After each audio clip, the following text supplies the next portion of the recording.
Alors, Octobre Rose, il était question, Madame la vice-présidente Magali, du cancer du sein ce matin. Le constat est, en France, une femme sur 8 sera frappée par le cancer du sein au cours de sa vie. Parce que la recherche en la matière y travaille depuis des années, bien que de plus en plus de femmes soient touchées, nous, femmes, en mourrons de moins en moins. Pourtant, cela ne suffit pas, évidemment. La recherche doit avancer sur l'étude des facteurs environnementaux pour lesquels est constaté de façon récurrente que les études restent insuffisantes ou qu'il y a un manque de données. On le voit donc, la place de la recherche est essentielle, mais encore faut-il que les conditions correspondent à l'essence des travaux menés. En effet, la logique nationale, mais aussi européenne, de financer quasi exclusivement la recherche par des appels à projets est quadruplement délétère.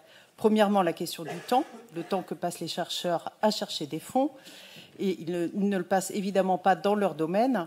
D'ailleurs, le présent SRI prend acte de cette situation absurde. Nous allons financer des actions pour aider et accompagner les chercheurs dans la recherche de financement, bien obligé.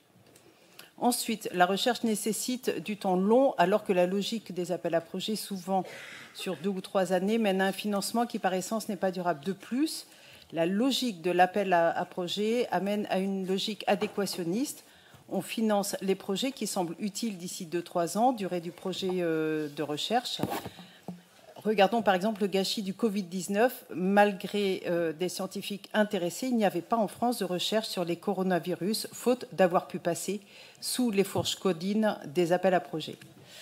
Enfin, la logique des appels à projets participe d'un esprit de concurrence entre les labos. C'est celui qui obtient l'appel à projet qui est financé au détriment des autres.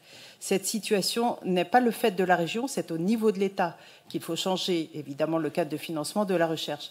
Mais sur ce qui relève des moyens d'action de la région, le fait qu'ils soient limités nous oblige à être d'autant plus rigoureux. Le Conseil régional finance déjà des contrats doctoraux. Notre groupe encourage bien sûr le fait de centrer un maximum de nos financements sur ces contrats pour en augmenter le nombre et aller ainsi vers des financements plus pérennes pour nos labos, et cela, au moins, relève de nous seuls. Cette même logique de concurrence se déploie entre les universités, et on le voit bien ici. Enfin, on parlait des pôles d'excellence, c'est le paysage national de l'enseignement supérieur qui se montre en ce moment. Et nous devons au contraire réaffirmer qu'il faut que les universités d'Orléans et de Tours et leur activité de SR soient reconnues et soutenues pour ce qu'elles apportent localement, régionalement, mais aussi nationalement et internationalement reconnues pour tout ce qu'elles apportent. Pour conclure, il va être question de sein, et là je m'adresse à notre collègue M. Billet.